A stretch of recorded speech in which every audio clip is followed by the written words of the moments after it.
Kellyanne Conway, as you may know, serves as counselor to the president. We had an opportunity to speak to her earlier today. Kellyanne, welcome to the show. Hey, Sean, it's great to be with you. Congratulations on your successful show. Thank you very much. Kellyanne, today is the National Day of Prayer. The White House generally would have a ton of people filling the Rose Garden or some room in the White House. Times are different right now. How are you guys adjusting to this, especially during this period when so many people are leaning on their faith to get through? Yeah, so this is the fourth National Day of Prayer during President Trump's tenure here at the White House. And this year, in a similar fashion, he recognized people of all faith, and he is talking about the centrality of prayer in our lives. This is also the first president in American history to raise the issue of religious freedom in a special session at the United Nations General Assembly last fall. So he fully acknowledges the role of prayer in our lives. And I have to say, this year it takes on special significance and consequence, Sean, because we are in the middle of COVID-19.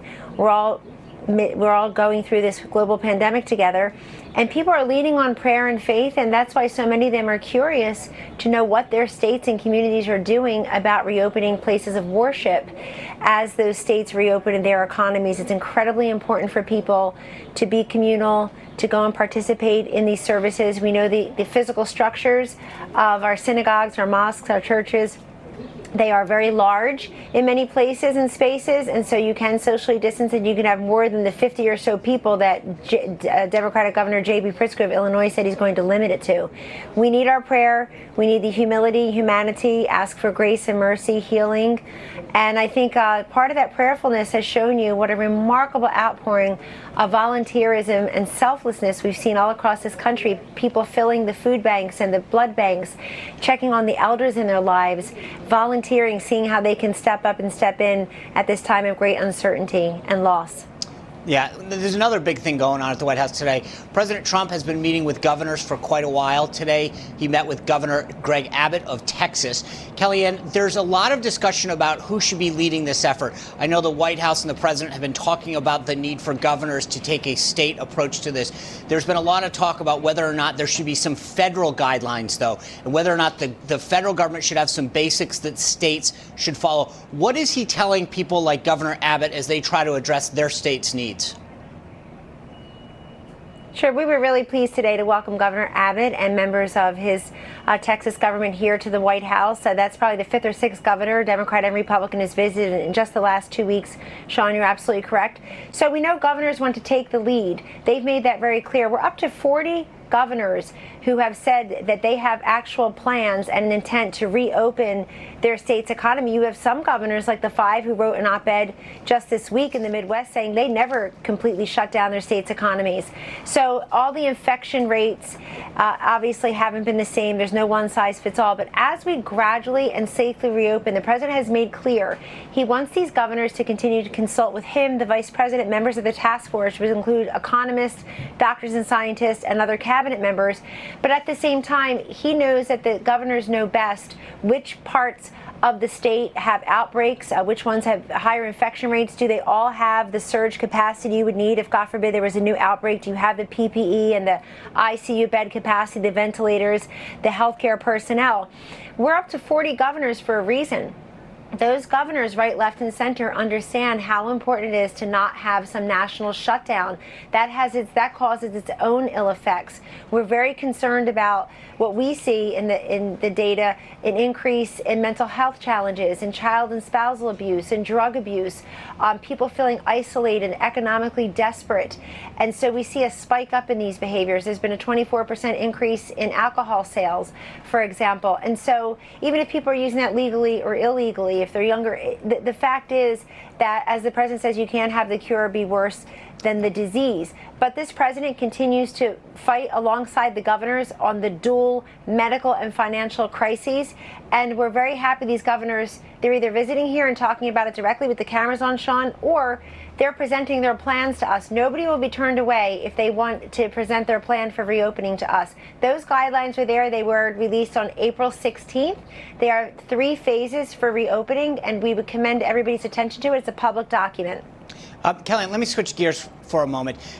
The President Obama's lawyers have sent a letter to the Senate saying that documents that they want regarding Joe Biden's involvement in Ukraine are something that they have a concern with. Let me show you what they said about this information that is being sought by the Senate.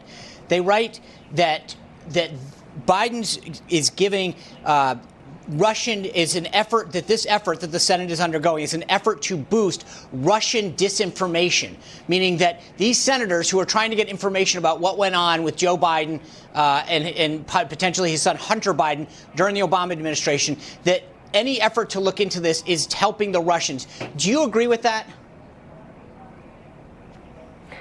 No, not at all. And wow, it's really good to hear President Obama mention Joe Biden's name at all. He really has been terrible to him. He's mistreated his former vice president. President Trump was better to Joe Biden when they had a phone call here a couple weeks ago, Sean, than President. Isn't it ironic that President Obama would talk about Joe Biden in the context of President Obama?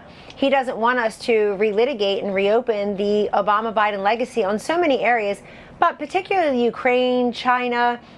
If you go back and you look at Ukraine in the portfolio of Obama's Vice President Joe Biden at the time when Hunter Biden was getting these sweetheart deals, we know Joe Biden has no energy, but Hunter Biden had no energy experience and yet had this sweetheart deal. Same thing goes with China. Yeah. Do they really want us to talk about their failures in China? We had a $500 billion trade deficit. They were pumping their fentanyl synthetically in their factories and out into our communities and our kids' veins. And so I think that's what this is about. I would like to hear from President Obama on what he thinks about Tara Reade. Does he think she's got any credibility? Does he think that as we're talking about personal papers from presidencies and senates, whether she should be heard, whether we should get those papers released? Inquiring minds want to know. So let me ask you this, if I can. There is yesterday, Education Secretary Betsy DeVos put out new guidelines under Title IX, which are intended to help give schools from kindergarten through college a way to address allegations of sexual assault. So how the accuser and how the accused have to deal with it.